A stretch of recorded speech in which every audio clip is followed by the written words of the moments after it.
Children are. Right now on the 10 o'clock news.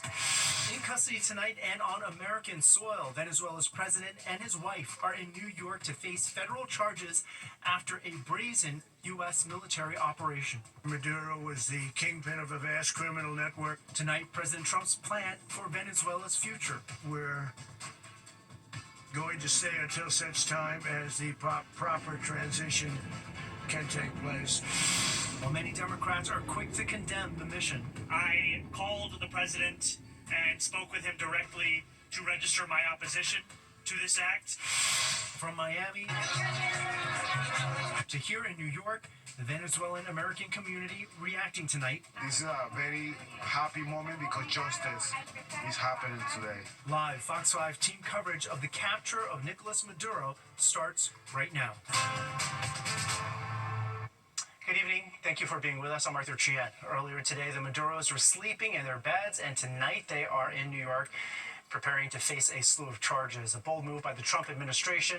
The president tonight hailing it as a major success, but many questions about a transition of power in Venezuela remain up in the air tonight. Take a look at this video. Sky Fox was over the West Side heliport. This was earlier this evening, where you see what appears to be Nicolas Maduro and his wife Celia Flores being led to helicopters that would take them to Metropolitan Detention Center in Sunset Park, Brooklyn. As we said, we have live team coverage tonight. Duarte Geraldino is in the newsroom with details on the military operation, and we begin with our Richard Jacobus. He is live at the Metropolitan Detention Center in Brooklyn, where Maduro arrived earlier tonight. Good evening, Richard. Good evening, Arthur. Less than 24 hours since Nicolas Maduro was captured in Venezuela's capital. He is on U.S. soil tonight. A 2,000-mile journey that ended here at the Metropolitan Detention Center in Sunset Park, where Maduro and his wife will spend at least the next 2 nights until their arraignment next week on the charges. And we'll get to those in a moment. But first, we start on how this all began. The plane carrying Maduro and his wife, Celia Flores, touched down late this afternoon at Stewart Air National Guard Base in Orange County. Maduro was seen being escorted off the Department of Justice aircraft by what appeared to be dozens of federal agents. He was then helicoptered to the Drug Enforcement Administration headquarters on Manhattan's West Side for his booking on drugs and weapons charges. Maduro then gets into a motorcade. That motorcade takes him out here to Sunset Park, Brooklyn, to the high-profile Metropolitan Center, which has housed inmates like Sean Diddy Combs and Luigi Mangione. A new indictment unsealed in federal court charges Maduro with narco-terrorism conspiracy, cocaine importation conspiracy, and weapons charges. Flores, as well as other Venezuelan officials, including Maduro's son, are also facing charges. We spoke with former federal prosecutor David Katz, who talks about what due process looks like for Maduro. I don't think that the American courts are going to give Maduro or his wife any relief, even if the facts show that he was abducted in violation of international law, which it appears that he was, because Venezuela, like every country, has sovereignty, and it looks like the U.S. forces violated the sovereignty of Venezuela.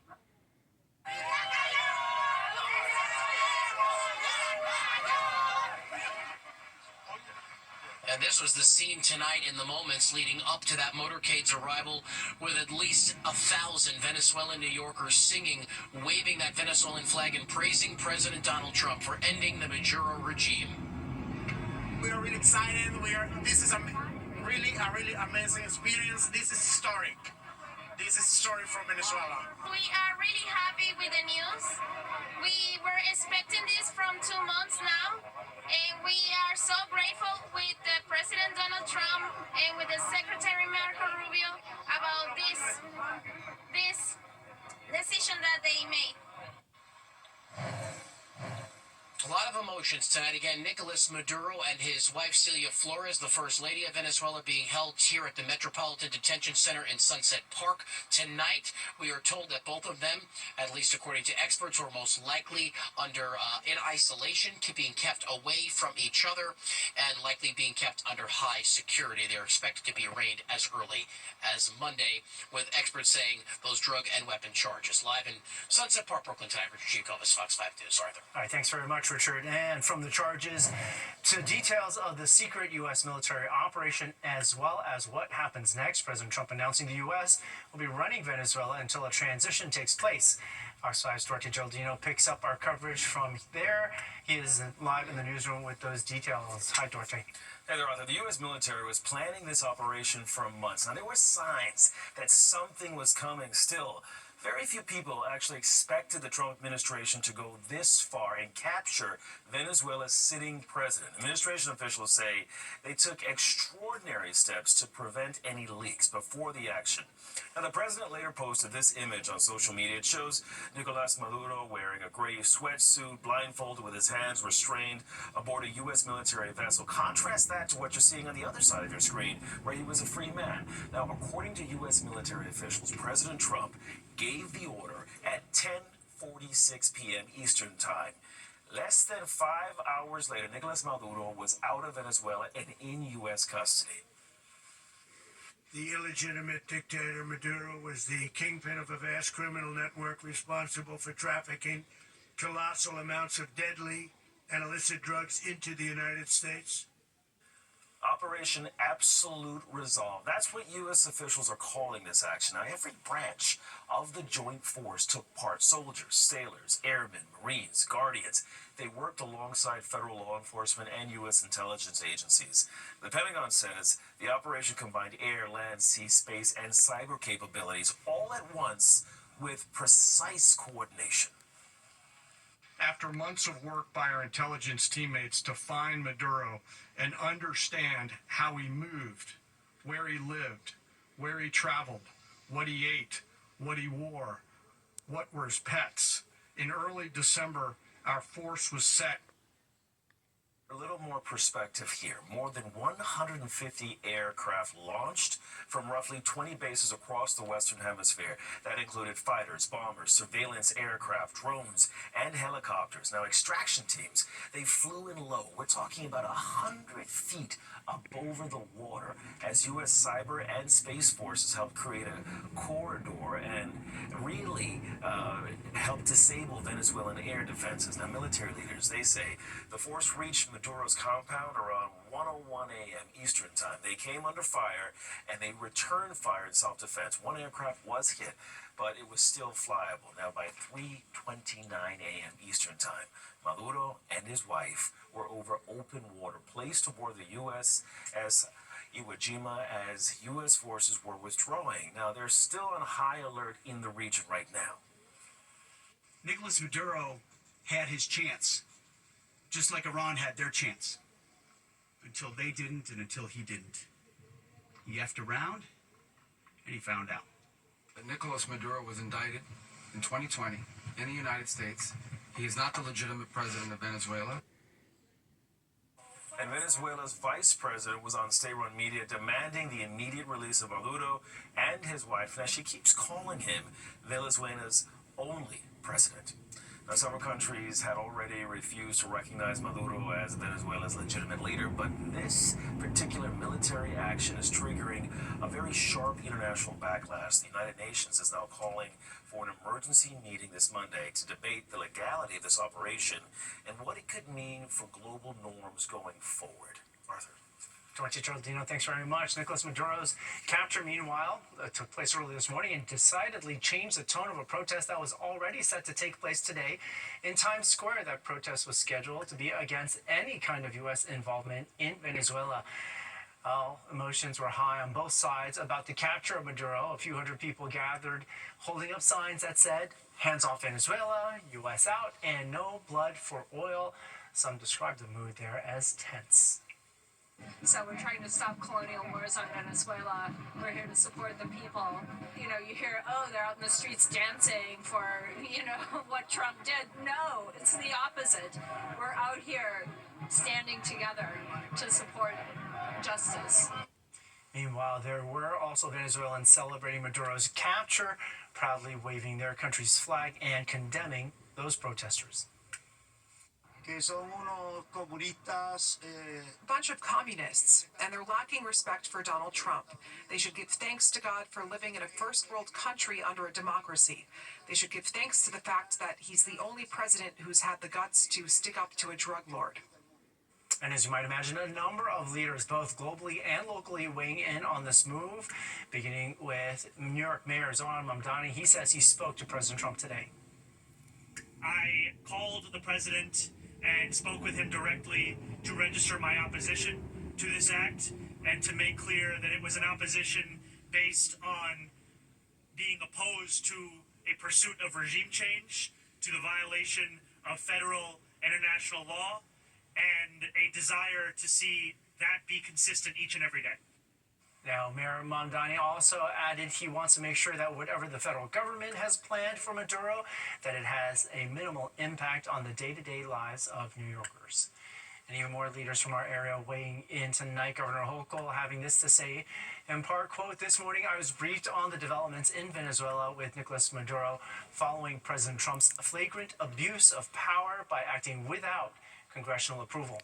New York is home to a vibrant Venezuelan community, and I stand with families here and abroad in their hopes for a better, more stable future." And Senate Majority Leader Chuck Schumer and House Minority Leader Hakeem Jeffries, both from New York, releasing a joint statement reading, quote, "President Trump's announced plan to run Venezuela is unacceptable. It is critical that the Trump administration provide an immediate Gang of Eight briefing, followed by briefings for all members of the House and Senate early next week." And Republican Congressman Mike Lawler is praising the move with the decision to capture Nicolas Maduro. He says, a narco-terrorist responsible for the death of thousands of Americans. President Trump has changed the course of history and made America safer.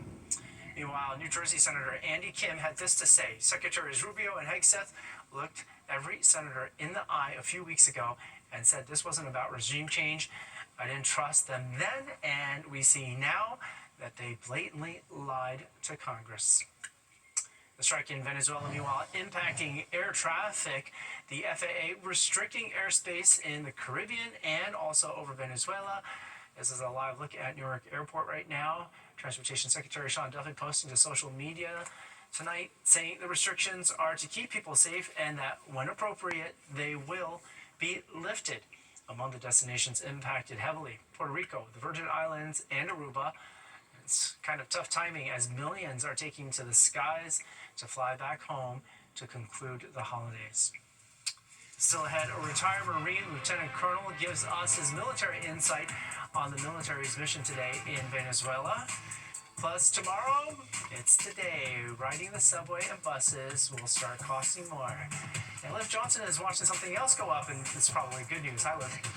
Well, I'm not too sure about that, Arthur. We have another cold and cloudy day ahead of us. Highs were in the 30s today. Same thing repeats tomorrow, but we do have a gradual warm-up on the way and a chance of seeing some flurries for our overnight hours. I'll have your forecast after the break. In New York, I'm Derek.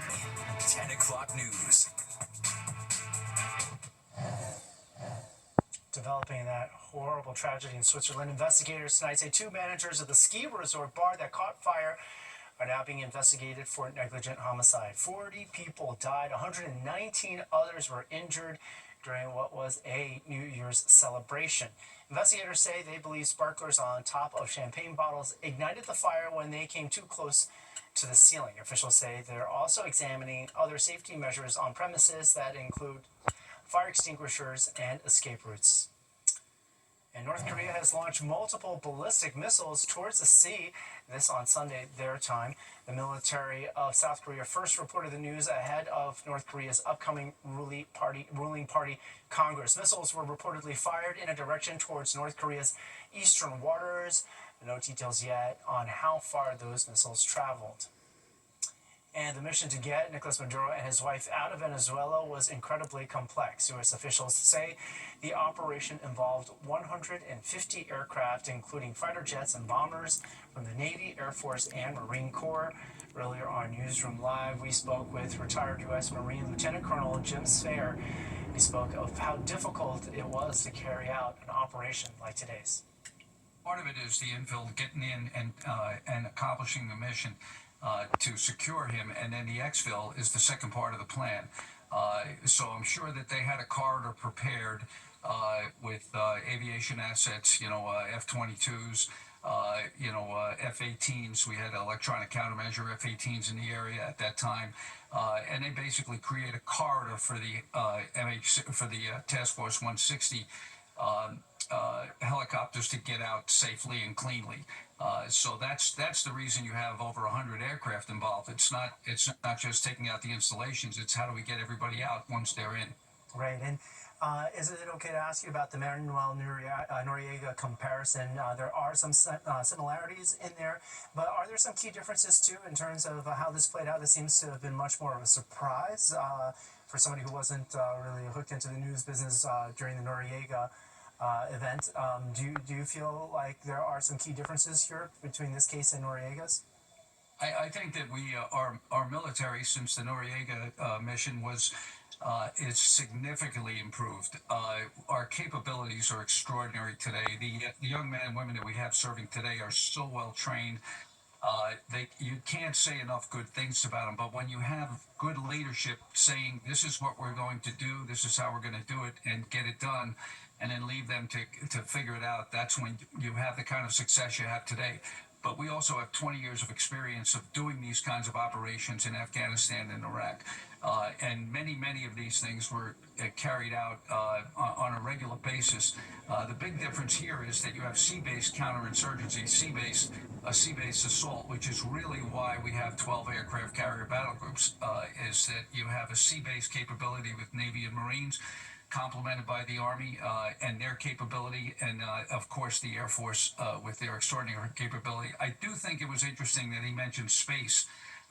That's a pretty significant statement to make, that we now have multidimensional warfare, subsurface, surface, air, and space. So the dimensions of warfare are changed, and they demonstrated that today.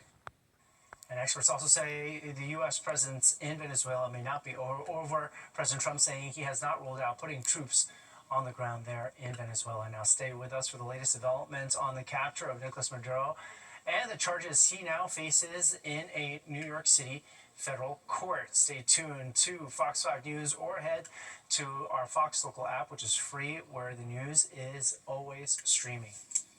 And now to the weather. Another bitterly cold day in our area. You might be wondering if it will ever end as temperatures take another dive in the overnight hours. Liv Johnson with our answer now. Hi, Liv.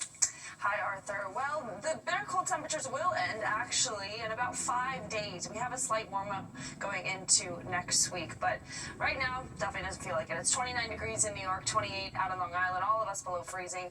We have 26 for Hartford, just 18 for Poughkeepsie right now. Monticello just at 17 degrees.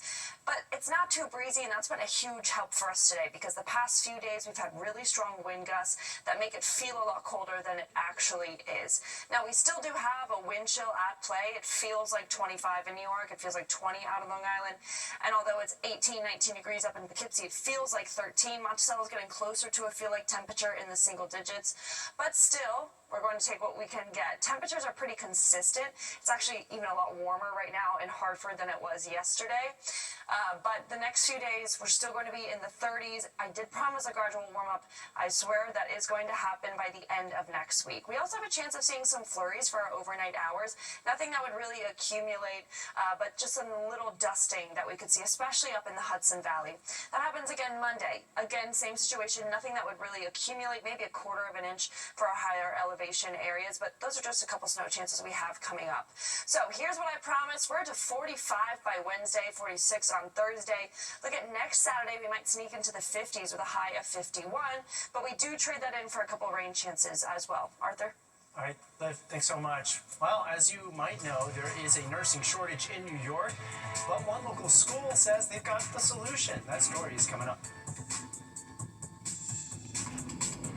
The latest in Mayor Mamdani announced today the city will now complete the planned redesign of McGinnis Boulevard in Greenpoint, Brooklyn, which the former mayor Eric Adams fought against. Several pedestrian deaths led to the proposed redesign in 2023. The project will give a road to drivers, a parking protected bike lane, and a vehicular parking and loading lane in both directions. An indictment unsealed in August revealed an aide to former Mayor Adams allegedly took bribes in exchange for the Department of Transportation withdrawing support for the project. Mamdani says the process will begin as soon as the weather warms. And MTA fare hikes take effect starting today. That's like in less than an hour and a half. The base fare for subways and buses will be going up $3 to $3. Express fares rise to $7.25, and reduced express bus fares increase to $3.60. A single ride ticket will go up to $3.50. Meanwhile, Metro North and Long Island Railroad riders will also see increases. Monthly and weekly passes are going up about 4.5%. Peak city tickets rise to $7.25, off-peak tickets to $5.25. Now, thousands of nurses at private hospitals across the city, as well as Long Island, are giving a 10-day strike notice. That means they could walk off the job on January 19th, and this comes as New York State is already grappling with a desperate shortage of nurses. Fox 5's Jody Goldberg shows us how one nursing school on the island is trying to solve this problem. You're going to draw up 1.5. Ideal School of Allied Healthcare in Islandia has spent more than a decade giving students, many starting out as certified nursing assistants or CNAs, a pathway into the healthcare profession. I've always liked helping people. My name is Leandro. I'll be your nurse today. Leandro Rodriguez is one of them. The 28-year-old is training to become a licensed practical nurse with nearly all of his tuition covered through the state's Career Pathways training program. But to become a registered nurse or nurse practitioner like he's hoping to, graduate-level nursing programs no longer qualify for federal student loans under President Trump's One Big Beautiful Bill because nursing's no longer classified as a professional degree. A lot of individuals that come into the program have kids, they're married, they have to pay, many bills. And it's very challenging when you have to pay a nursing degree, which can be costly. Hi, good day. I'm Davina. I'll be your nurse today. Davina Hamilton is on the same path, but the future is uncertain. It's not the drive to learn, it's just the funding, really. And funding isn't just about finishing school, it's about having enough educators to teach. We don't have many nurses make it to the master's level. If we don't have master's prepared nurses, we don't have the proper staff to even educate students. Now New York is looking at a shortage of 30,000 nurses by 2030, and here at Ideal they're trying to fill that gap.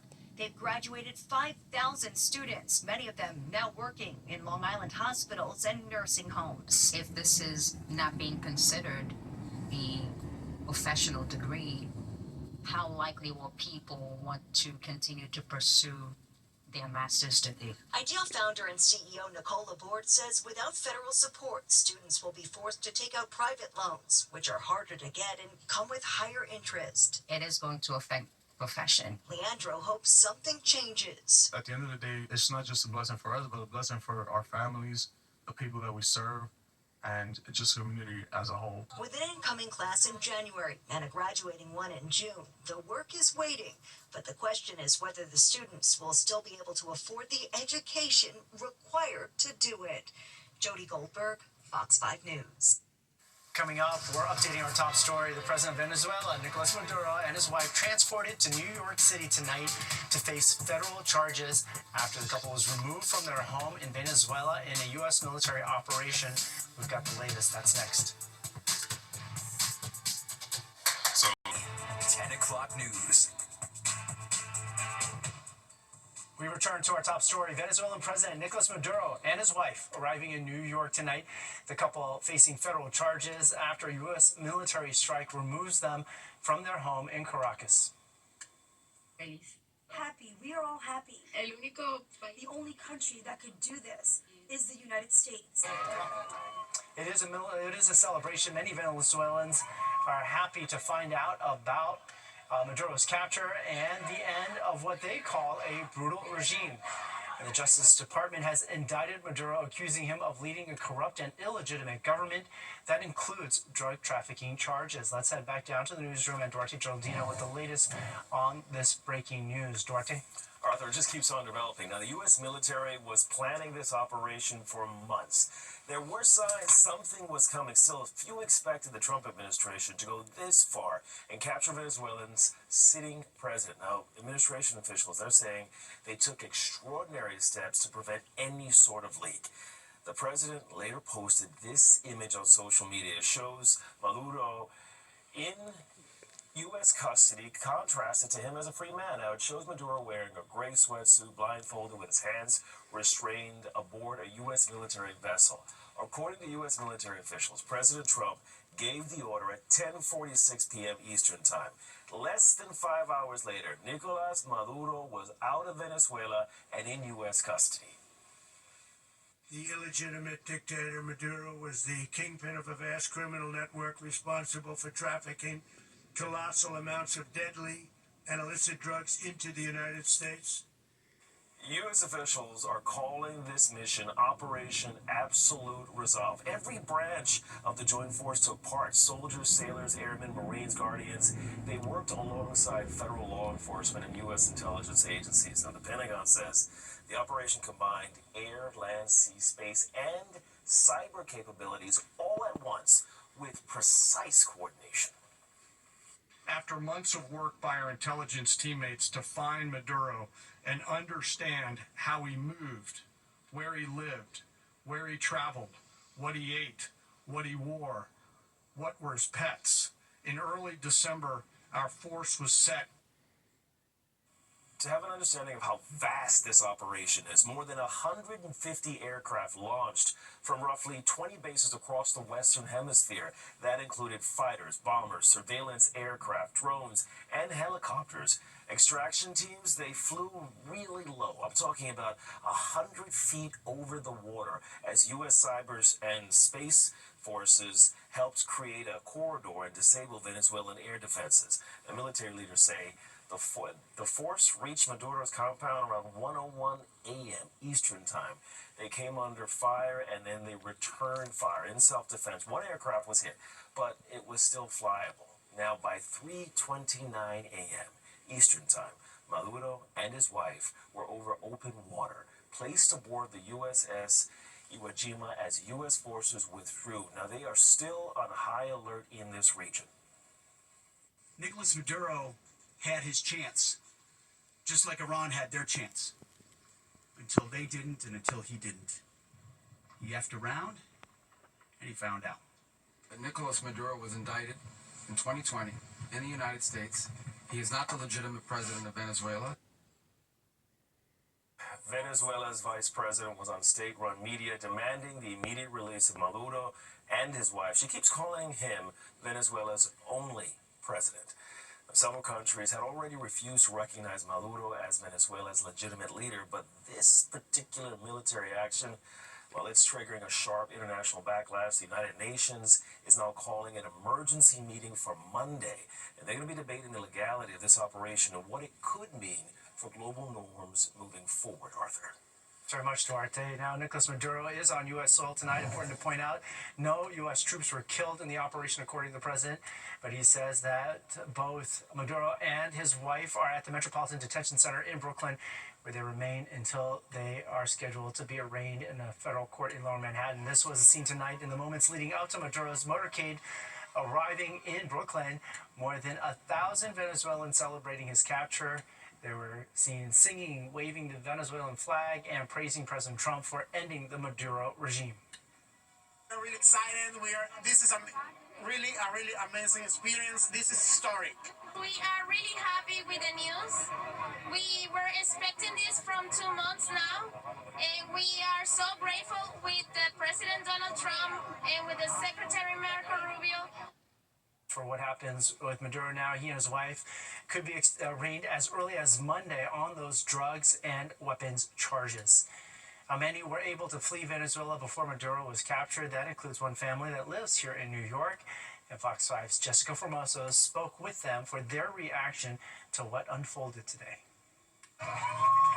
Venezuelans living in the United States getting word overnight that their president, Nicolas Maduro, and his wife had been captured by the U.S. I was like looking over the news, and I was just like, I want to cry, but also I'm happy, and I couldn't sleep. The news quickly spreading on social media. Uzvelis Durant, who lives in New York City for almost 2 years after fleeing Venezuela with her family due to political persecution, says it was just before 2 in the morning when she started to see the images of the explosions across Caracas. I can't believe they are bombing Venezuela. Durant says she woke up her parents. They couldn't believe what they were seeing. Happy, we are all happy. The only country that could do this is the United States. She says her family back in Venezuela didn't even know what was happening until about 3 in the morning, saying the government never shares any information with the people, let alone Maduro's takedown. It's the first step towards Venezuela being free, or at least establishing stability. It's a feeling that cannot be explained. Durant, her parents, and 3 children made the dangerous trip to the U.S., crossing the border, leaving behind family. She says it feels like the first sign that change could be finally possible. However, she is cautious, saying Maduro's removal alone would not dismantle the corruption, since he is not the only one running the dictatorship. Maduro is the leader because he is the president, but surrounding him, there are worse people than him. That said, she is hopeful that one day she will be able to return home and hug those she left behind. We all long for that at some point. I'm Jessica Formoso, Fox 5 News. A thief changing his tune. The owner of a music shop is reacting to the viral crime and also the return of 2 of his stolen instruments.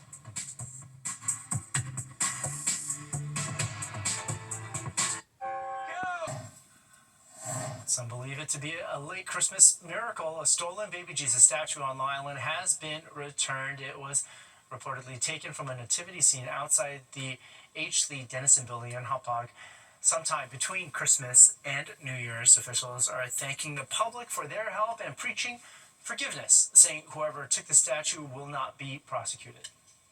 A sobering decision by a thief claiming to have been drunk going viral, and the owner of the music shop involved in the crime is speaking about the unusual incident tonight. The suspect is accused of stealing 2 mandolins and then returning the items with a note blaming it on the alcohol.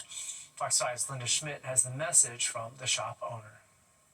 Well, the owner of this vintage guitar store here in Teaneck, New Jersey, he got quite a surprise. In fact, he got 2 of them. His name is Buzzy, and we're going to head inside. You get to meet him and hear his story. They are always strumming at Lark Street Music, but 3 days before Christmas, they hit a sour note after an alleged thief stole 2 expensive mandolins.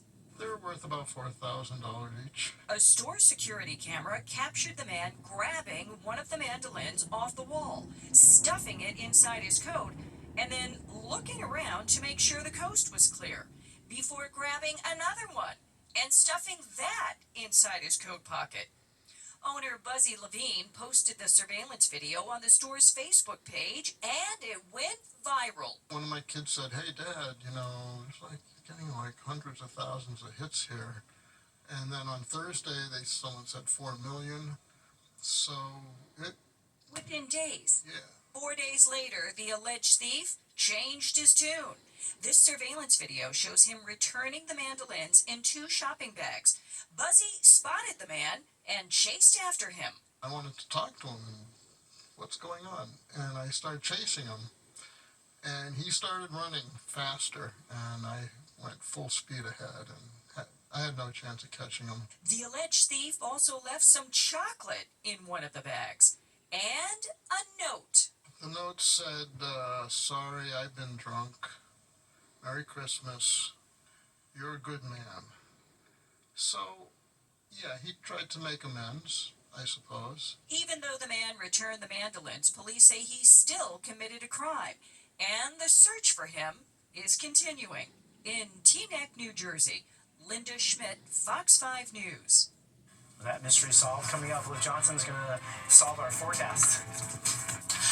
Well, I can't solve the problems with our forecast, but I can tell you what we have ahead of us. It's another cold day tomorrow. We barely get above freezing, a bit more sunshine at least, and we also have the chance of seeing a few flurries and maybe a little bit of a dusting up in the Hudson Valley when you wake up tomorrow. But first, Jen has a look at our sports updates for the night. All right, welcome back, everyone. Here's what we have for the rest of our evening, the weekend, and into next week. We have another cold and kind of cloudy day ahead. A little bit more sunshine, at least tomorrow. Dry for the weekend. That's also on the bright side of what we've had the past couple of days. Warmer temperatures next week, not for the beginning, but towards the end, we definitely get a lot more mild. And we also have several rain and snow chances, though. First snow chance we have tonight. I mentioned this a little earlier in the show. We could see some flurries move through the tri-state area. So far, we've had high pressure protecting us. If we do see anything, it's just going to be a light coating. And I really think New York City, anywhere south or east, is not going to see much, but for some of our northern areas, we could see a little bit of a coating when we wake up tomorrow. Then, similar situation on Monday. We have another system passing by that could give us some flurries. Once in the morning, once again at night. And it's a very similar situation where I think there could be a little bit of a coating for the Hudson Valley, but not really for New York City or Long Island. And then Tuesday into Wednesday, we have some rain move through the area. We repeat that Friday and Saturday. Several rain chances for us, and I'll talk more about that when we get to the 7th day. So as I said, if we do see any flurries move through, it's going to be a very, very light accumulation. This is Sunday at 9 a.m. We're seeing a little bit more, as I mentioned, up in the Hudson Valley, so we could see up to half an inch. But still, obviously, we don't have to bring out the shovels or anything like that. And then Monday into Tuesday, another chance of seeing a little system move through, but still very minor accumulation. So don't have to worry about any big snowstorms for the next week or so.